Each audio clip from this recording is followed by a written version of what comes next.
সবাইকে স্বাগত জানাচ্ছি বিডি ভিউজে। আপনাদের সাথে আছি আমি সুস্মিতা দাস। ক্ষমতা ও বল প্রয়োগের মাধ্যমে প্রেসিডেন্ট ট্রাম্প বিশ্ব নিয়ন্ত্রণের কৌশল এখন ক্রমশ চ্যালেঞ্জের মুখে পড়ছে। ট্রাম্প এবং তার সহযোগীরা অর্থনৈতিক, ভূরাজনৈতিক এবং অভ্যন্তরীণ জয়ের লক্ষ্যে আমেরিকার লাগামহীন শক্তি ব্যবহারের ইচ্ছার কথা গোপন করেননি। তার নীতি তৈরি করা হয়েছে সংঘাত এবং বিরোধ উস্কে দেওয়ার ওপর ভিত্তি করে। এর সাথে যোগ হয়েছে তার ব্যক্তিগত প্রচারণার আকাঙ্ক্ষা। কিন্তু ইরান যুদ্ধ ট্রাম্পের পরিকল্পনাকে বড় ধরনের হুমকির মুখে ফেলেছে। বিস্তারিত থাকছে নাজমুল হাসানের প্রতিবেদনে।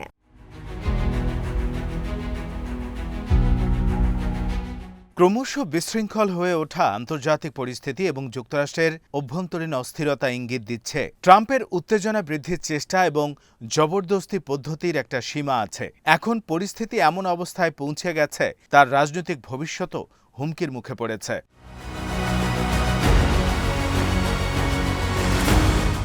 ইরানের যুদ্ধ ট্রাম্পের বল প্রয়োগ পদ্ধতির চূড়ান্ত পরীক্ষা হিসেবে হাজির হয়েছে।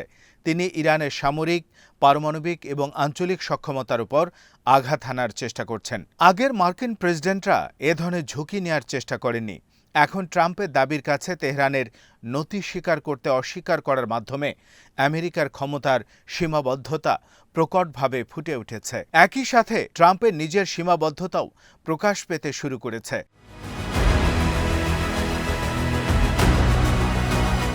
প্রেসিডেন্ট ট্রাম্প এখন কঠিন সিদ্ধান্তের মুখে দাঁড়িয়ে আছেন। তিনি চাইলে ইরানের ওপর চাপ সৃষ্টি করতে সংঘাত আরও বাড়াতে পারেন, কিন্তু এতে মার্কিন সেনাদের হতাহতের সংখ্যা বাড়তে পারে, তীব্র অর্থনৈতিক ধাক্কা লাগতে পারে, আবার তিনি নিজেকে জয়ী ঘোষণা করে সরে আসতে পারেন। কিন্তু এতে হরমুজ প্রণালীর উপর ইরানের নিয়ন্ত্রণ এবং তাদের হাতে সমৃদ্ধ ইউরেনিয়াম মজুদ থাকার মিথ্যা দাবি প্রমাণ হবে।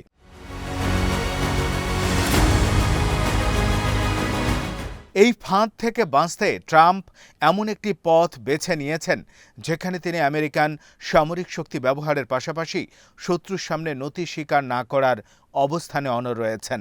নতুন করে হরমুজ প্রণালী অবরোধ করার পদক্ষেপ মূলত ইরানের অর্থনীতিকে শ্বাসরোধ করার একটি প্রচেষ্টা, যদিও এর ফলে বিশ্ব জ্বালানি বাজারে ভয়াবহ বিরূপ প্রভাব পড়ার সম্ভাবনা রয়েছে।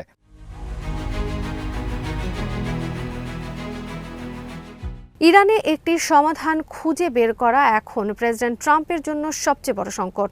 অতীতে যুদ্ধ নিয়ে তার লক্ষ্যহীন নেতৃত্ব দেখা গেছে। তিনি ন্যাটো মিত্রদের এই যুদ্ধে যোগ দিতে বাধ্য করতে ব্যর্থ হয়েছেন। অনেক ন্যাটো দেশ এই যুদ্ধের বিরোধিতা করেছিল, তাদেরকে আগে জানানোও হয়নি। এই সমর্থনের অভাবের কারণে অতীতের যুদ্ধগুলোতে যুক্তরাষ্ট্র যেসব সুবিধা পেত তা এখন হারাতে বসেছে।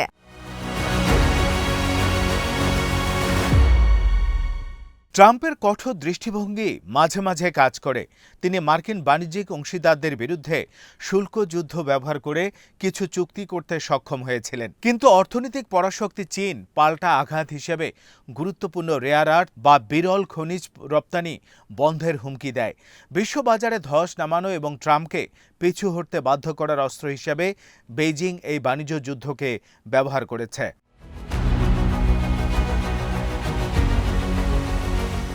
ইরান সম্ভবত সেই ঘটনা থেকে শিক্ষা নিয়ে পরিকল্পনা সাজিয়েছে। বিশ্ব অর্থনীতিতে বড় কোনো ধাক্কা আসলে যুক্তরাষ্ট্রের জন্য বেশ সংবেদনশীল। ইরান হরমুজ প্রণালী বন্ধ করে দিয়ে অর্থনীতিকে জিম্মি করার সর্বোচ্চ চেষ্টা চালাচ্ছে। ট্রাম্পের ক্ষমতার মডেল আরেকটি বিপর্যয় এনেছে হাঙ্গেরিতে।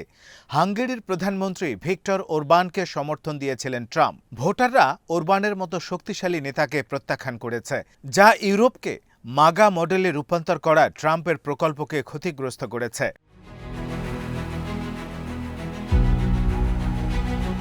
ট্রাম্পের কিছু অভ্যন্তরীণ নীতিও নেতিবাচক প্রতিক্রিয়া সৃষ্টি করছে।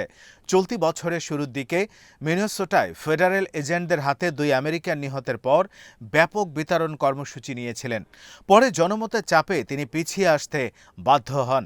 এছাড়া তার রাজনৈতিক শত্রুদের শাস্তি দিতে আইনের অপব্যবহারের অধিকাংশ প্রচেষ্টা ব্যর্থ হয়েছে। ফলে অ্যাটর্নি জেনারেল পাম বন্ডিকে বরখাস্ত হতে হয়েছে। এমনকি পোপ লিও চতুর্থদশ ইরানের যুদ্ধের বিরুদ্ধে সোচ্চার হয়েছেন।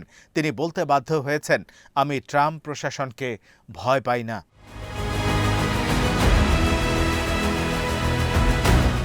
ট্রাম্প মনে করেন তিনি অসীম ক্ষমতা ভোগ করেন। গত আগস্টে তিনি বলেছিলেন, প্রেসিডেন্ট হিসেবে আমার যা খুশি তাই করার অধিকার আছে।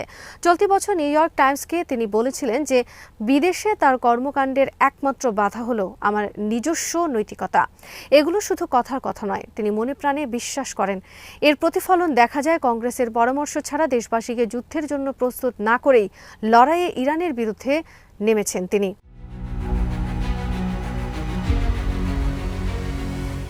ইরানে পরবর্তী পদক্ষেপ কি হবে জানতে চাইলে হোয়াইট হাউসের কর্মকর্তারা প্রায় বলেন, কেবল প্রেসিডেন্টই জানেন তিনি কি করবেন।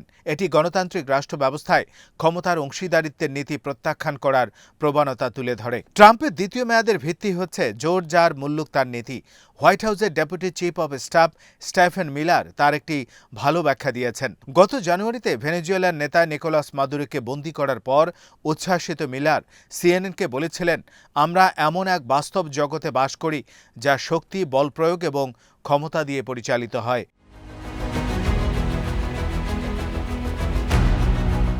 ট্রাম্পের এই ক্ষমতার খেলা তার প্রেসিডেন্সির শুরুর দিকে বেশ ভালো কাজ করছিল।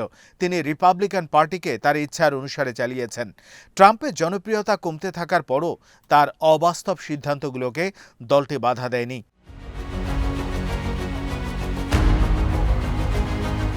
জানুয়ারিতে মাদুরোকে তার বাড়ি থেকে ধরে নিয়ে আসার অভিযান ট্রাম্পের জন্য ছিল বড় সাফল্য।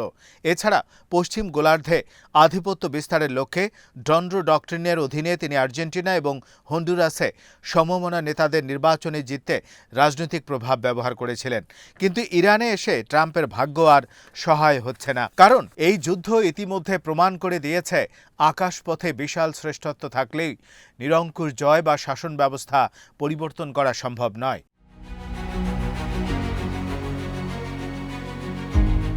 ট্রাম্পের হরমুজ প্রণালী অবরোধকে দেখা হচ্ছে নিজের এবং আমেরিকার আধিপত্য পুনরুদ্ধারের একটি প্রচেষ্টা হিসেবে, যাতে আলোচনার মাধ্যমে একটি সমাধান বের করা যায়। ট্রাম্পের কৌশল হচ্ছে ইরানের তেল রফতানির পথ বন্ধ করে দিলে দেশটির অর্থনীতি মুখ থুবড়ে পড়তে পারে। তখন ট্রাম্পের শর্তে শান্তি চুক্তিতে আসা ছাড়া তাদের আর কোনো উপায় থাকবে না। কিন্তু ইরানের নেতারা বিশ্বাস করেন তারা অস্তিত্ব রক্ষার লড়াই করছেন, এজন্য তারা জনগণের ওপর সীমাহীন কষ্ট চাপিয়ে দিতেও প্রস্তুত।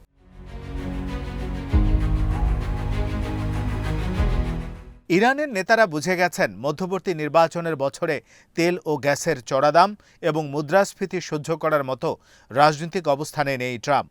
অবরোধের মাধ্যমে ইরানকে হাঁটু গেড়ে বসতে কয়েক মাস সময় লেগে যেতে পারে। রিপাবলিকান কংগ্রেস প্রার্থীদের হাতে সেই সময়টুকু নেই। একই অবস্থা ইউরোপেও দেখা যাচ্ছে।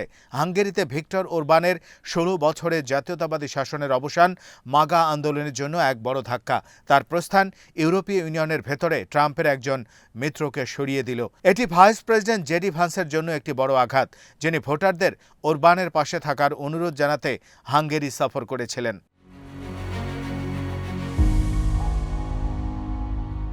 মার্কিন ডেমোক্র্যাটদের জন্য এখানে কিছু শিক্ষা রয়েছে। এই ফলাফল মোটেও বামপন্থী প্রগতিশীল মূল্যবোধের জয় ছিল না। বিজয় প্রার্থী পিটার ম্যাগান নিজেই একজন মধ্য ডানপন্থী নেতা। একসময় ওরবানের অনুগত ছিলেন। তিনি যদি ইউরোপীয় গণতান্ত্রিক নেতাদের মতো ধুঁকতে থাকা অর্থনীতি এবং স্বাস্থ্যসেবা ঠিক করতে না পারেন, তবে জনতুষ্টিবাদ, পপুলিজম আবারও শক্তিশালী হয়ে উঠতে পারে। ওরবানের পতনে ইঙ্গিত দেয় একটি আধা গণতান্ত্রিক সমাজে শক্তিশালী নেতার ব্যক্তিগত ক্যারিশমা চিরকাল দীর্ঘদিনের শাসনবিরোধী মনোভাবকে রুখে দিতে পারে না।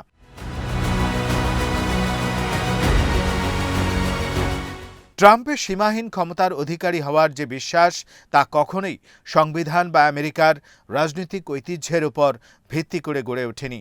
দ্বিতীয় মেয়াদের প্রেসিডেন্সির স্বাভাবিক ক্ষয় তাকে আরও দুর্বল করে দিতে পারে। ইরান বাইরে থেকে তার শক্তিশালী নেতার ভাবমূর্তিকে চ্যালেঞ্জ জানাচ্ছে।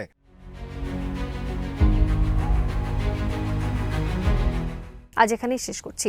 সবাই ভালো থাকুন, সুস্থ থাকুন আর দেখতে থাকুন বিডি নিউজ। চ্যানেলটি ভালো লাগলে সাবস্ক্রাইব করুন, সংযুক্ত থাকুন আমাদের ফেসবুক পেজে।